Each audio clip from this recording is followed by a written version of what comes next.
Hello, hello. Welcome to the Five Talents Podcast. I'm your host, Abel Pacheco.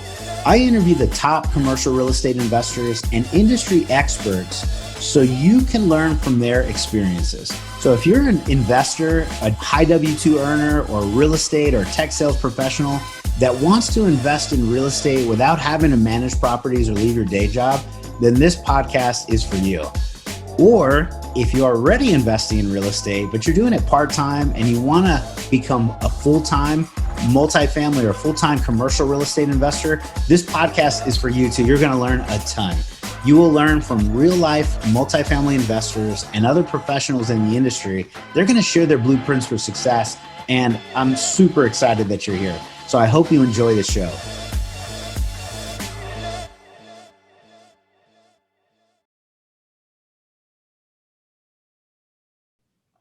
Hello, hello. I'm Abel Pacheco. I am the host of the Five Talents podcast, where we talk about, multifamily, real estate, path to financial freedom, and various other topics. And just excited, super excited to have our guest today, Mr. Mike Ealy. Mike, man, thank you very much for taking some time. What's up, man? Love it, man. Let's do it, bro. Yeah, all right, man. I'm super happy to have you on. If you guys don't know Mike, you need to let's first hear some of the background, but take a moment, connect with them on LinkedIn.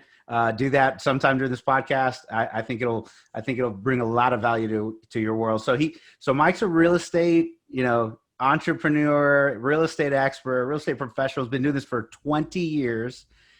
He does apartments, he does hotels. He's got about 1,200 doors, under management, a little small number there.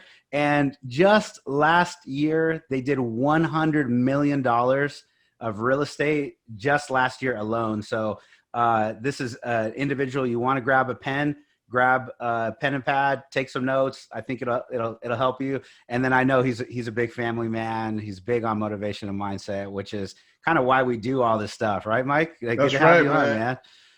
Keep everybody going. Let them know it's possible. Yeah. So thanks a lot for joining. And, we'll just, kind of jump right in, man. Why don't you start, with just a little bit of color, like who are you and how did you get there and what do you do now? That'd be great. Oh, man. So out of the nasty natty of Cincinnati, man, where it all started, and for my real estate career, just money overall, just had this vision on obtaining money. I was just obsessed with it, like not crazy, but like how does this person have $1 billion and this person is broke? Like, this doesn't make sense to me, like how people are successful and how they're not. And I just started studying that and learning how I can make money. And really the first place I wanted to go was the stock market. And I remember junk bonds was the way people made money. And I never forget, I was at the library and they said, your minimum investment was $50,000. And I think I was 16, 17 years old. And literally I put that book right back on the shelf. I was like, it's not going to work for me. Oh, and I found Robert Allen's book, No Money Down, in the 90s. Mm-hmm. And that's what kicked it off for me. And I was like, wow, I can do this. And it was showing how he went to different cities and he was putting properties on the contract and had no money. People were financing deals. And so literally I took that same principle and used it all the way through my career, even in hotels. Like just this week. Now the secret is minimum or no money down. And literally with some hotels we're putting on the contract, I'll have minimum money down. Like, so just to give you an idea, the average hotel, I don't care what you buy, at least a branded like Hilton, Marriott, et cetera, Hyatt, those are $8 to $12 million hotels. Just your basic one, not getting your full service, just your basic hotel. So a typical loan is 30% down. So that's a $3 to $4 million down payment. Mm-hmm. Mm-hmm. That's what we're normally doing. Like I'm doing today, yes. Syndicating, raising capital. We're trying to put our percentage down, and you're telling me a different way. I'm ready. I'm listening. So this market is crazy. These banks, literally, these people are handing these properties over. So I just use my skills I use. I said, okay, provide owner financing or let me assume the note, or you stay in the deal. I'll take majority interest. And so I'm coming in where you normally need $3 to $4 million for 500,000 to $1 million. Assuming the debt, now here's the thing, you got a down market right now, so you got to burn.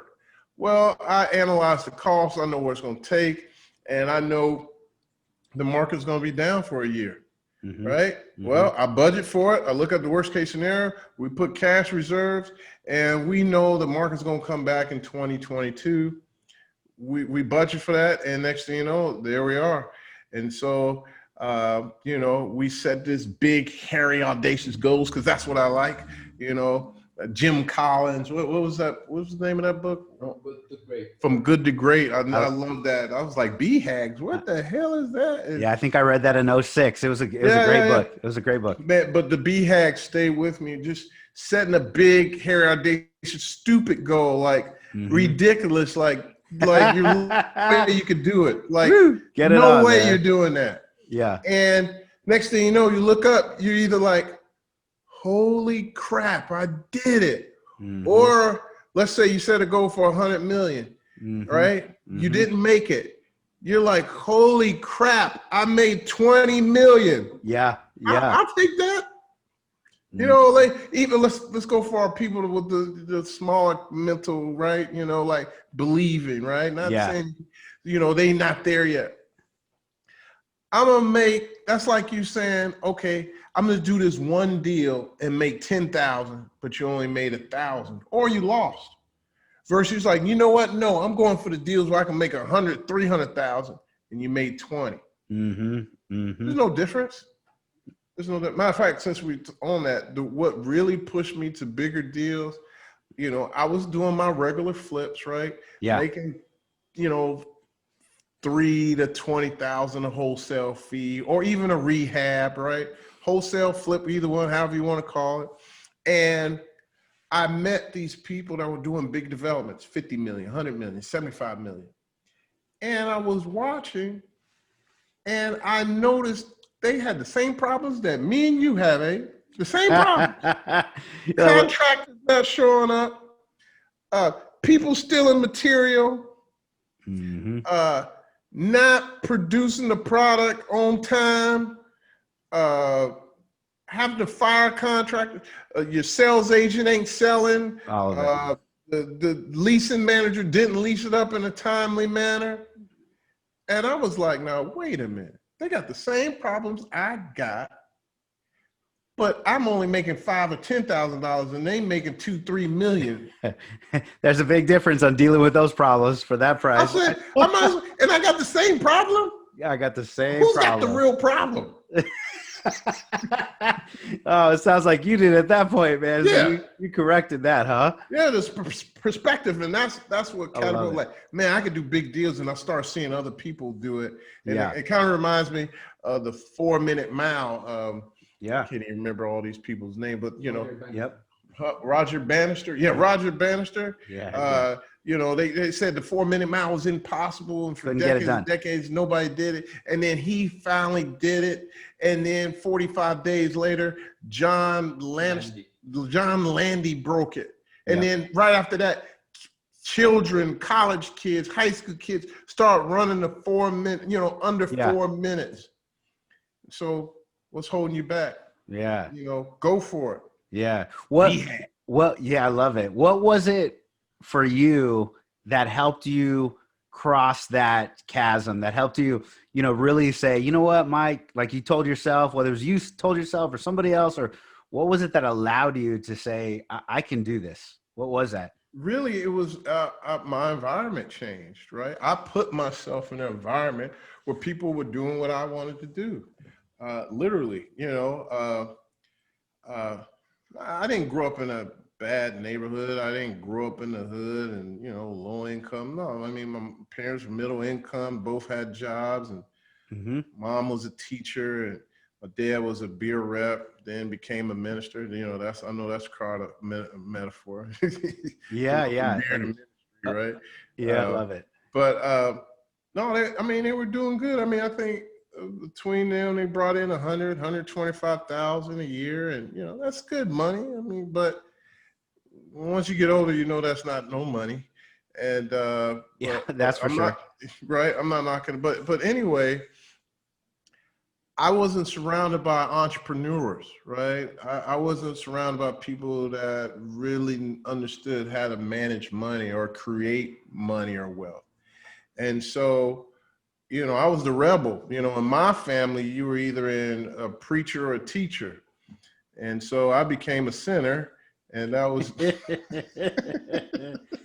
Yeah, man. Something tells me you got a bunch of those. If I'm around you more, I want to hear them all of it. Yeah.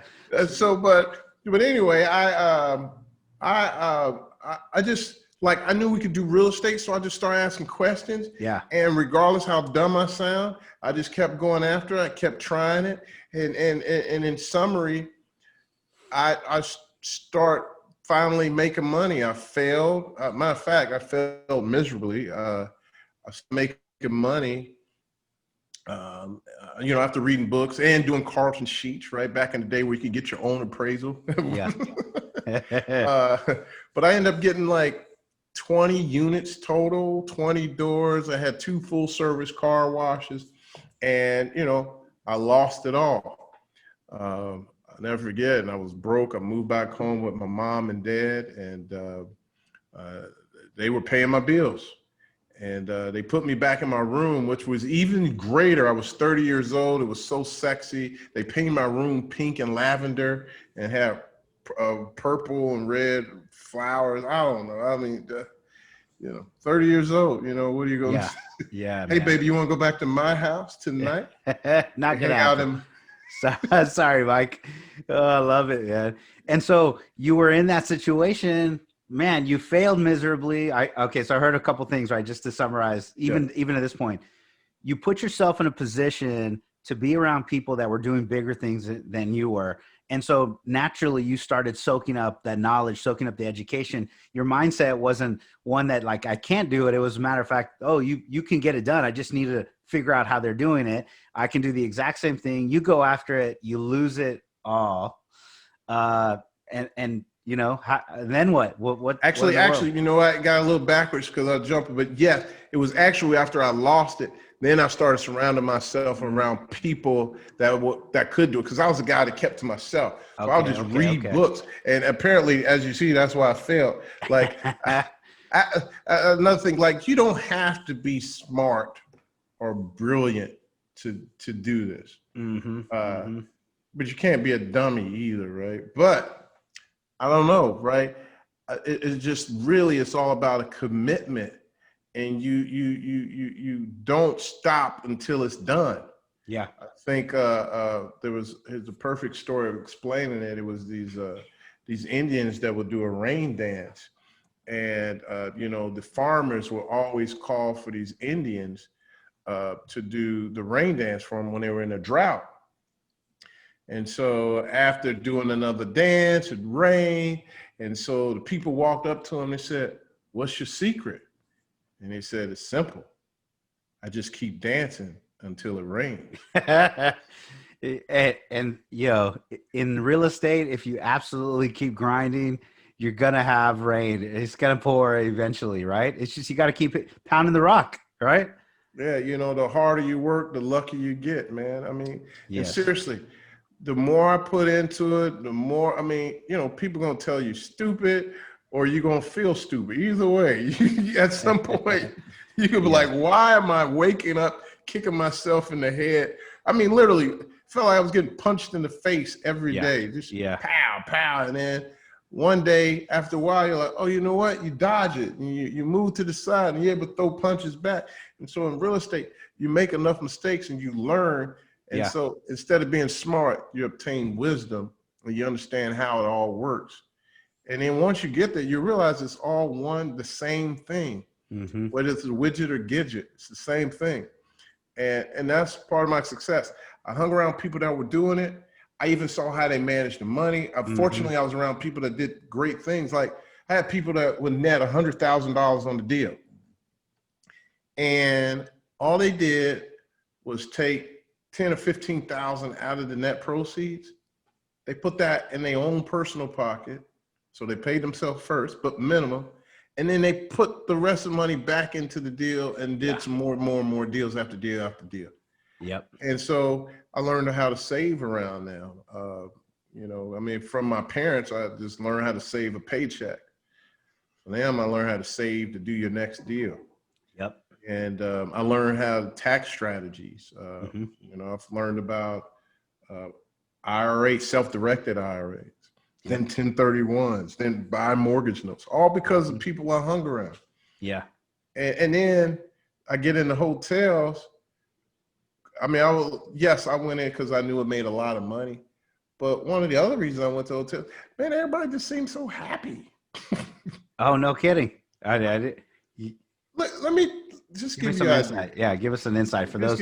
Well, because I think we have a lot of people that are multifamily. They want to learn it, but there's a lot of the same principles. It has number of doors, number of units. It's still net operating income, still minus expenses. You talked about burn rate at the very beginning. For those that didn't understand that, it's basically putting in your underwriting analysis an X amount of operations, money, cash reserves to withstand even the COVID time. Right. So, okay, we're following now. So tell us about the happiness part of it.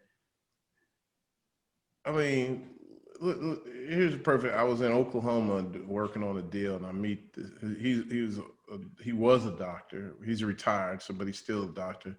OBGYN, whatever you call it, right? He owns 12 or 14 hotels, restaurants, who else knows? Liquor stores, everything, right? And he's losing these 3 hotels. And I'm sitting there talking to him, and he's like, it's okay. Like, no remorse. I was like, well, I mean, is it hurting? He was like, well, I mean, I built them, and, I just refinanced them. So I got basically all my money back, and it's a non-recourse loan. I mean, the oil market is just something that happened. Now, look, I've lost money. Yeah. I lost money. Yeah. And when people lose money, even when they tell you they lose money, how they feel. Like, I lost. I don't regret it, but I don't never want to do that again. He's just like, whatever. They're happy people. I'm gonna build 3 more next year. So whatever. Yeah. Like, he's still good. And but everywhere I go, man, these guys that do hotels, they just got this excitement. It's just a different feeling. It's like no overstressed or anything. But now, hotels is a different ball game. There's a lot of different things you got to look at besides just demographic and jobs. I mean, you are looking at economic drivers, but like you in a city like, Texas or Oklahoma or North Dakota, South Dakota, they heavily dependent on oil. Yeah. So you got to watch the oil. Then you get hit with COVID, like, whoa, that's a shutdown for some people. Some people looking for hospitals or multiple jobs. Well, if you are surrounded in the area with nothing but jobs and now COVID, well, you don't have nothing. But like, if you're a destination area, as long as like people that survive COVID, or at least in the hospitality industry, that still may hit their numbers. They were on the beach, or they were like a cabin or a resort or extended stay. I mean, who would have thought it, man? Yeah. So, but hotels are just sexy, tons of cash flow. In comparison, like, now, just the market's crazy right now, but like, we're picking up hotels for 7 or 8 million where we just assume the note, and we got to have like 500 to $1 million for reserves. So let's just say we all in for $1 million. Yeah. But I don't even think we're going to use all that. Yeah.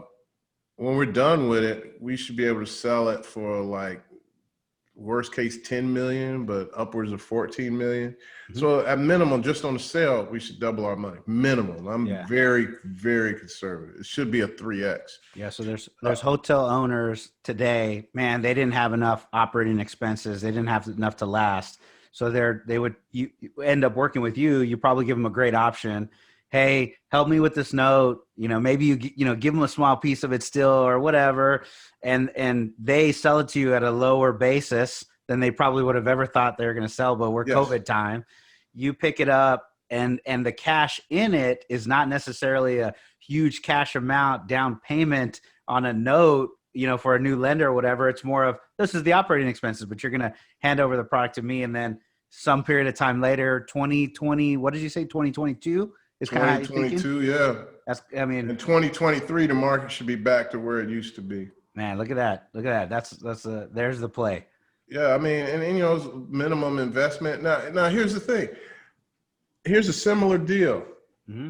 It may be a little more safer because more predictable. Well, depending on who you are, right? It's more predictable.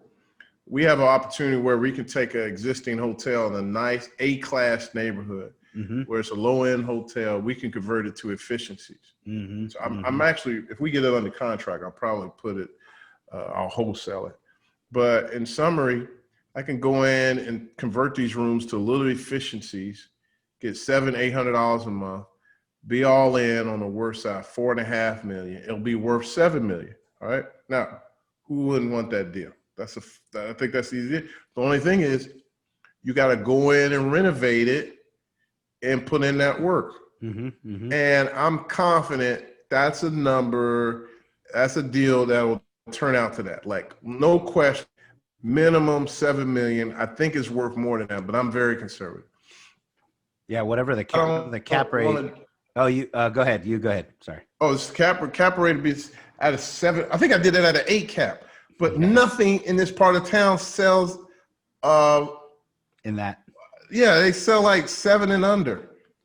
And I don't even think 7 is the number. I'm just really conservative. Yeah, I like looking at my worst case scenario. Yeah. Because I've been broke, right? I remember I moved back home with my mom, so I do a lot of stuff, so I don't have to do that, right? Yeah, yeah. And so, I mean, yeah, it's a great deal. I don't really want to do that. Like, I could go do this hotel, put $1 million, and not do any work. Like, I'm lazy, man. I'm sorry. Look, I didn't even shave today because I'm lazy. All right, I'm lazy. Oh man, that's awesome. So all this stuff is really great color, Mike. I think it helps a lot of people just understand, how you've gotten things done, and just kind of a mindset. So thank you very much. I think it's great. So I also know that, like we said, hey man, you're an author of a really great book, and I've heard it's starting to come out. Really, in transparency, I just found you like on LinkedIn this year. So I've been following some of your posts and that type of thing. So the exposure, hopefully this show helps you get it out there. But man, tell me about your book. Tell me about I'm glad what it's about. Hey, I'm so glad you spoke about it. Go for it. You got the book. It's the book From Broke to Millions. We got it out. We officially have paper book. You can go to FromBrokeToMillions.com. It's kind of a brief story of how I literally went from broke to millions. And then I go in and talk in detail on how to find deals, where's the mindset, how to analyze the deals, how to structure a partnership, understanding cap rates, understanding cash flow, understanding how to leverage your money. All the basic principles to make you dangerous and go out and go buy some multi-units, or whether it's single family. Just shows you my ups and downs. And I show you 3 deals where I literally netted $1 million. My first 3 deals that I did over $1 million. And now we do it over and over and over again. And the 4 was done by Jerome Bettis, my good friend, Jerome Bettis, the bus from Pittsburgh. Nice. So once you read this book, you too will get your real estate ring. Okay. I love it, man. Well, that's awesome. It sounds like a lot of time, effort, and energy went into putting it together, and then it's creating so much value for people. I have people, even at my level, I'm not $100 million a year guy, nowhere close, Mike. But even at my level, people reach out and they ask, hey, can you help me? Can you mentor me, coach me? And you just only have so many hours in the day. And it's a great way to scale. It's a great way to help people. What happened, man, quite frankly, we were a little spoiled. We had investor that, at any given time have 4 or 5 million with us. And, for years, 10 years, 12 years, 15 years he was with us, and he passed away. And, I was mad at him for multiple reasons, right? I was like, how dare you, my friend, die on me? And then how dare you leave and not leave us no money? Oh, man. And so it actually pushed us out of our comfort zone. And I was like, you know what? As I said, I'm somewhat lazy, right? How can we get out there and raise more money and do bigger deals? Because we can do it. Because actually through him, we were starting to connect through bigger investors. Right. And and we was like, you know what?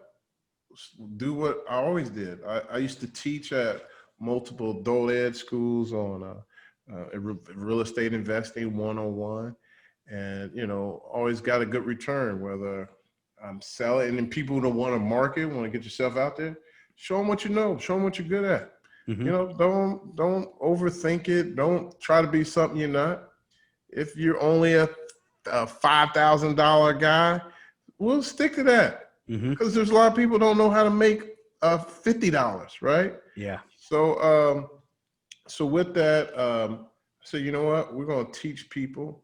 We're going to teach people to go out there and learn how to analyze deals, like how we want to look at it, and give them the opportunity to make money. There's people that want to invest, but don't want to be active investor, meaning being hands-on, renovating, calling tenants and dealing with that. And so this is a perfect opportunity to mold and shape them into what we want. And I mean, just from this book, we have great success. I mean, I had 3 students that didn't even take the class. One student we just talked to, Captain Lee, captain of an airline. He called me one day when we used to blog on Bigger Pockets, and he was like, yo, man, I want to do these 3 and 4 units, and I hear you doing so great. I want to do some house hacking. And we were just like, man, look, why waste your time? You're doing the same amount of work. Do bigger. And we talked a couple of times, and he did a little research. Next thing you know, he ended up buying 64 units, 66 units.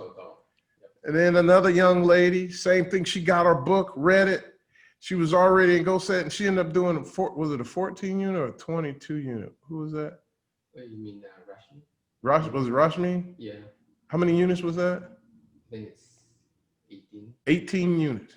Yeah. About 18 units. So some people just need a little hump, just a little touch. Yeah. And we also offer a class. I mean, but this is from a $20 book.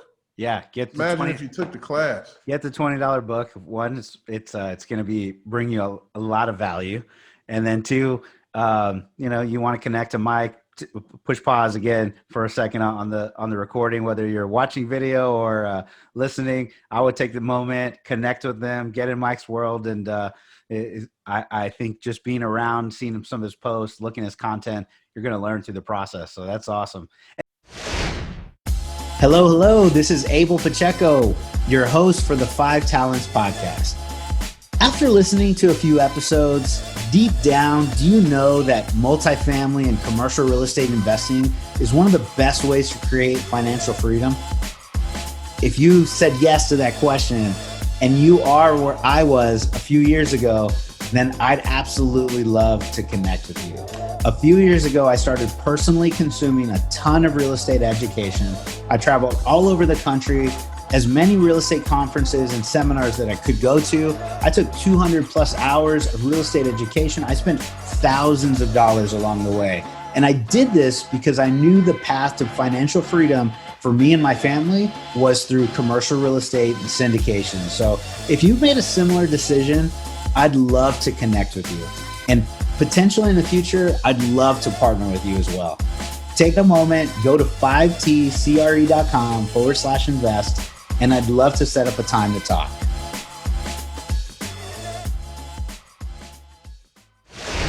And so now you have a coaching program, classes and education. You're kind of sewing further into that as well.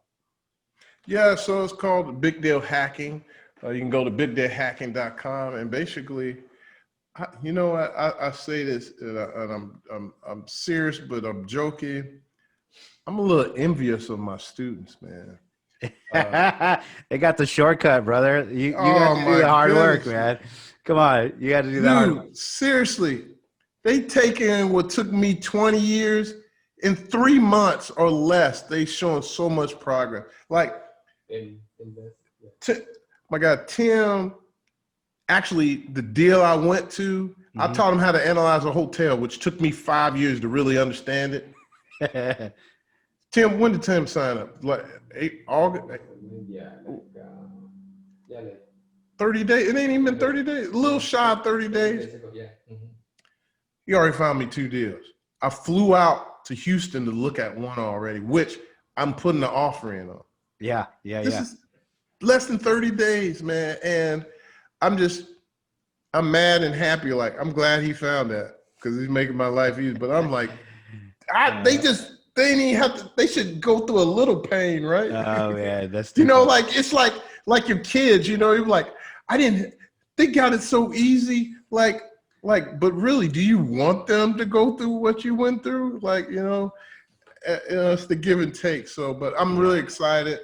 And that's why I wanted to do it, man. I really want a lot of success stories. Yeah. And it sounds like you have a lot already, man. So you're doing great things and you're continue to, and you'll be helping a lot of people that, connect with you and want to, just kind of resonate with you and realize, this is who I want to learn from. So that's awesome. Yeah, so no, man, but we're having a lot of fun. I'm selective with my students. We don't take everybody. Matter of fact, I don't take everybody's money either. Like, that's a lesson. Now, some of you out there really want to do investing, and you're like, man, but I don't know where to get $1 million. Say, some of you may like, I don't even know where to get $50,000. Well, and look, I don't care if this guy's got 50,000 or 500 million.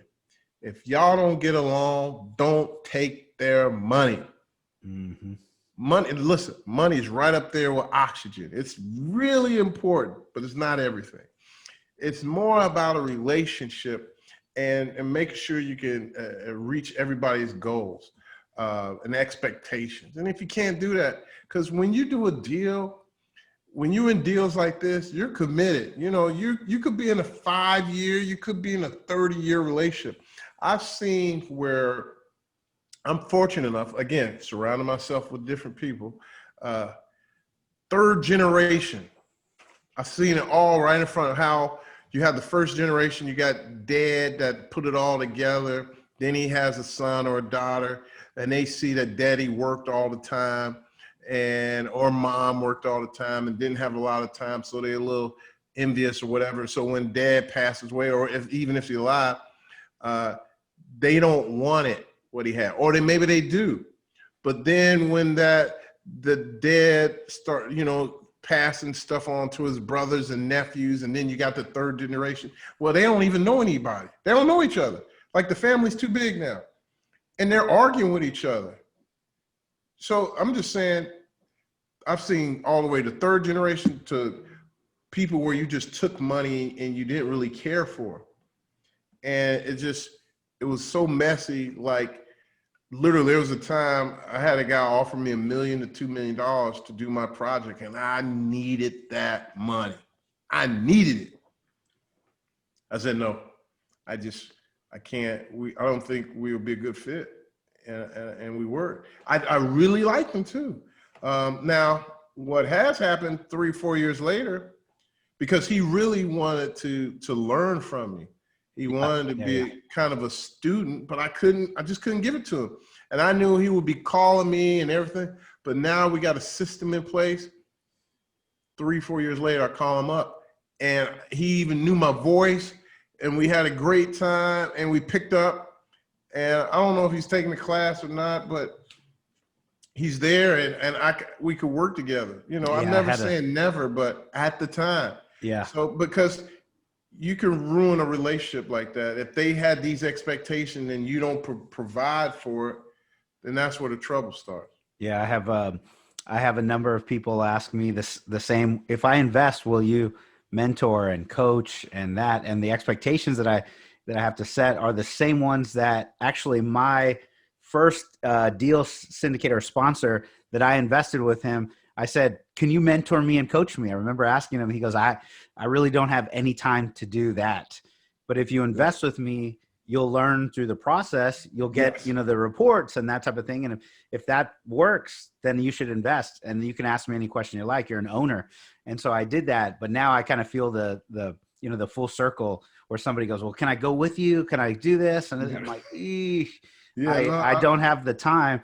But, having a program and cycle is actually what, my sponsor does now too. He's like, I got the same program, and now he has a program in place. So I think it's a great avenue to give back. And, and that kudos to you and just kind of investing, time and effort and energy there. So before we get, closer to our time, because we're kind of close there. Man, just like we just got on here, man. Time goes fast. It definitely does, especially when you're getting a lot of good nuggets like you're dropping, Mike. I've seen a lot of LinkedIn, a lot of social posts, a lot of content being driven. I don't know if you just started that or if you were doing it for a long period of time and now it's finally come to fruition. Tell us a little bit about how you drive exposure, because that's where I found you. Now I'm connected. Now I see more of it. It's really good stuff.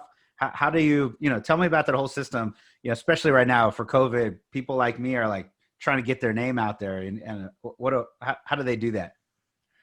Yeah. So for me, I actually started with Bigger Pockets. We ended up working with someone and working with me today, and we said, man, we got to start blogging, and I want to get back into real estate. So we started being like a printing press. We started putting these articles together, and we started posting and sharing deals, and it started attracting people. But we wanted to do bigger things, and so Bigger Pockets is not really the platform to do that. Bigger Pockets will get your name out there. And single family. I mean, you could talk about multi-units, but they're more house hacking, single family. But even that, you want to do like some events or anything, and their system's not set up for that.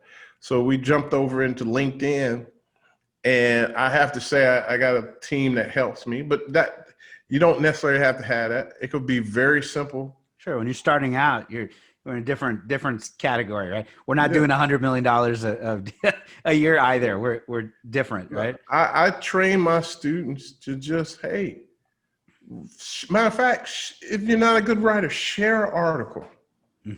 Share an article and be consistent at sharing articles. And don't overthink it. I was listening to Gary V and Grant Cardone and even names you probably never even heard of.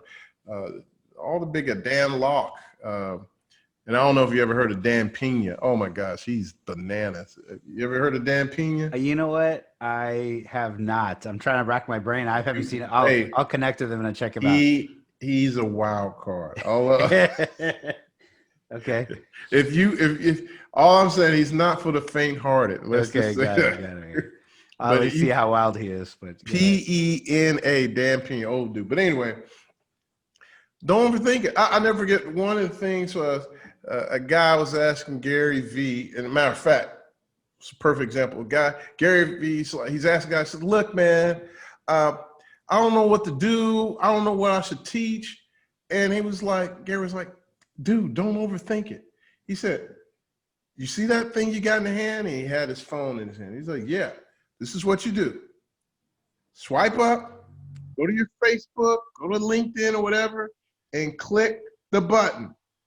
Go live." Yeah. Step 2, look at it and say, "Hey, what would you like me to teach you today?" Oh, and look, whoever responds, I will answer your question. I will do multiple videos on how to analyze a deal. Oh, you want to do that? Yeah, I'll create another video on that.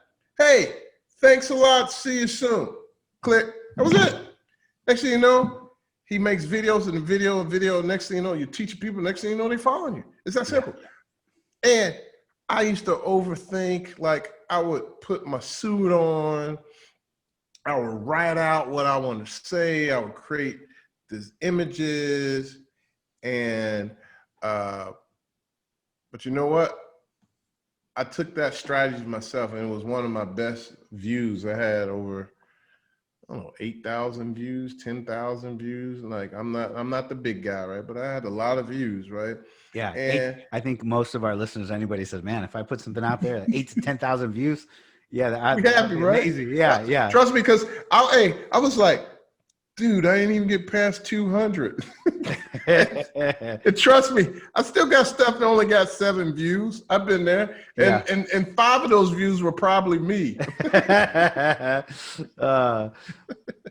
So no, you got to start somewhere. But I took that same theory, and I'll never forget. I was on a boat on the lake and on a pontoon, but I'm not gonna tell anybody that, right? They, as far as they know, it was a yacht. Okay. Yeah. Yeah. But no, we were on the lake, and I was feeling good. And you know what? I just pushed record, and I just started talking. And then I said, click. I didn't edit it. I didn't filter it. I didn't do nothing. I put it out there. Every platform I put it on. Tons of reviews. People loved it. They was like, you touched my heart. You blessed me with that one.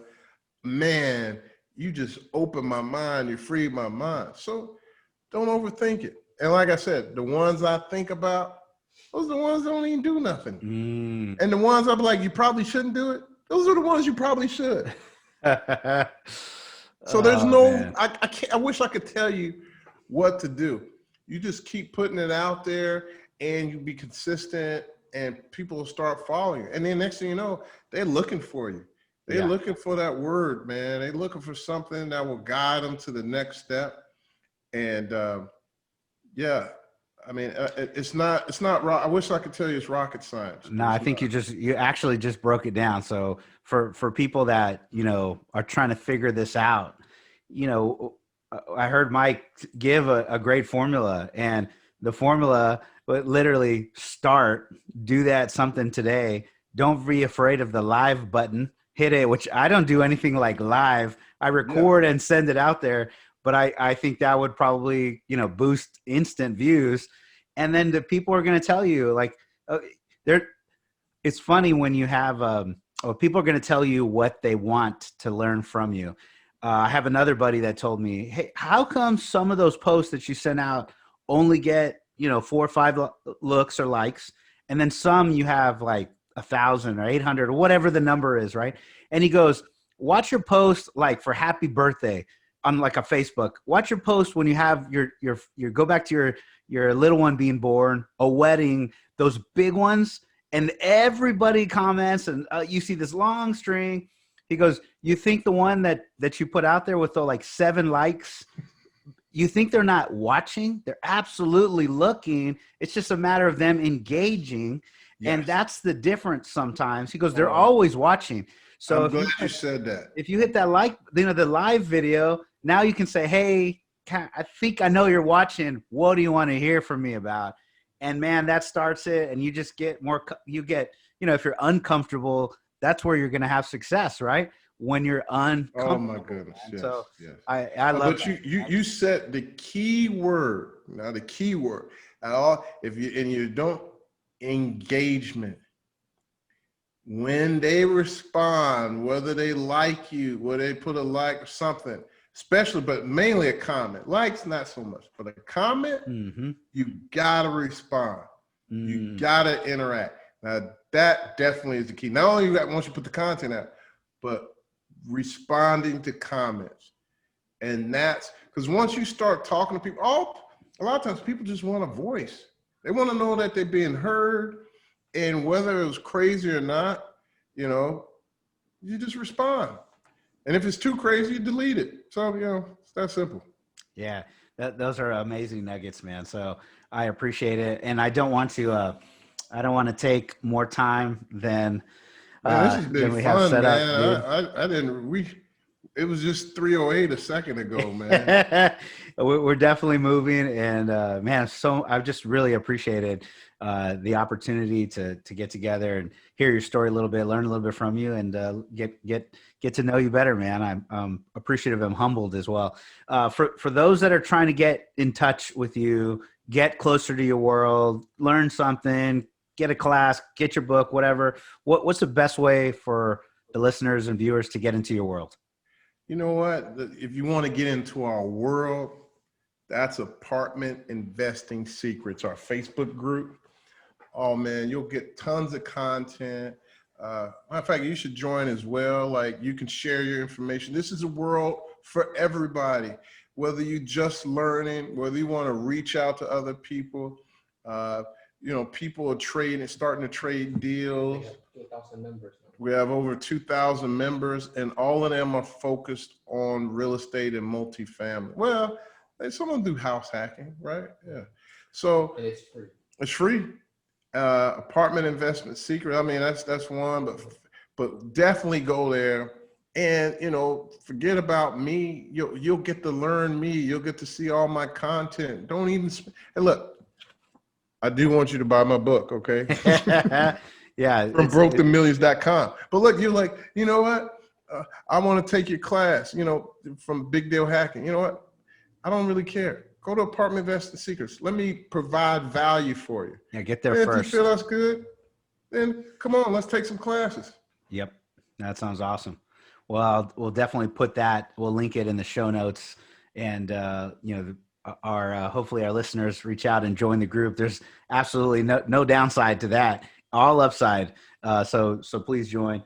And Mike, is there, before we go, is there anything else that I haven't asked you about or really highlighted, something you wanted to share that I just didn't get to, man? Anything in general, the floor is please all yours, and take as much time as you need. Man, you know what? I just want to thank you for sharing your platform with me today.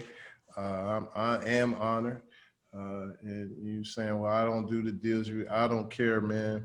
We all out here, and that's what that picture's for, man. Always to help some other body, man, and to get them where you are. Because I wouldn't be here if it wasn't for the people that I surrounded myself from. So, I don't have anything, but what I always like to say when we're leaving, I tell all my students after a class, after a seminar, well, I can't even give it out, but look, my brother and your guest, God bless you, God keep you, and may God bless you beyond your capacity, but not beyond your belief. All right. Mm-hmm. And remember, you're one big deal away. All right, man. I'm pumped, and thank you very much. What a great ending. I would say absolutely. God bless you and your business and your family and everything that you do, man. Just praise God for somebody like you on our show. And God bless everything you do, brother. All right, man. I'll talk to you soon, man. Thanks so much. Yes, sir. And my name's Abel Pacheco again. We're the host of 5 Talents podcast. If you guys are trying to learn more about multifamily investing, path to financial freedom, if you want a good word, as Mike said, reach out to me on 5tcre.com. That's 5tcre.com. You can see it kind of right here in the background if you're watching. And if you want to get in Mike's world, you know how to get in touch. Hey, man, hold on. Before you go, man. Yeah, absolutely. How'd you get that name, man? That's a cool ass name, bro. What? Which our company name? No, Abel Pacheco. Oh man, come on, dude. It's beast mode. Like Abel Pacheco coming, man. You better woo. It's so that's funny. That's you asked. So I am the second, Abel Pacheco the second, and Pacheco is I think it's a Canary Islander, or it's a Spanish or Canary Islands background, and moved to Texas. I have a Pacheco that, how you always hear somebody, oh, my dad or grandparents were lineage of this and this and this in this war, and they fought whatever. And then so my uncle and cousins, they validated and verified it all the way back to the Alamo. So we have some Alamo defenders. Pacheco, no way. And we were some of the survivors there. And one guy that left the Alamo during the biggest siege, the last final siege, he left to go steal some of Santa Anna's papers. And when he did, the documents, the siege happened, and he was like a survivor. He got lucky because he was. No he was way, man! Anyways, You got some serious history there, man. They Pacheco making movies about y'all, bro. There's some Pacheco for you, and then my son also he's a third, and part of the we got family members in the what are they called? The Sons of the Republic of Texas. So we're Texas all the way through, man. So hey, man, thank you very much for asking. No, that's serious, man. Like, hey, Abel Pacheco's coming today. Really? There you go. I'm happy I was interviewing Mr. Mike Ealy. That's right. Well, man, it's been amazing so hanging out, and I just really appreciate it again. Hey, anytime, man. All right, bye-bye. Bye. Thank you for listening to this episode of the 5 Talents Podcast with your host, myself, Abel Pacheco. Each week, we're going to bring you interviews from industry experts and commercial real estate investors who followed their dreams and achieved massive success. Before you leave, let me ask you a few questions. Did you enjoy this episode? Did you learn something valuable? Was your mind stretched to what's possible and what you can achieve? Do you want other experts just like the one you heard today? If you answered yes to any or all of those questions, then please take a moment to subscribe to the 5 Talents Podcast, give us a 5-star rating, and most importantly, leave us a written review. Tell us what you liked, tell us your favorite guest, give us any feedback. I'm excited to learn and improve so you can get a more valuable show. So thank you again for subscribing to the 5 Talents Podcast.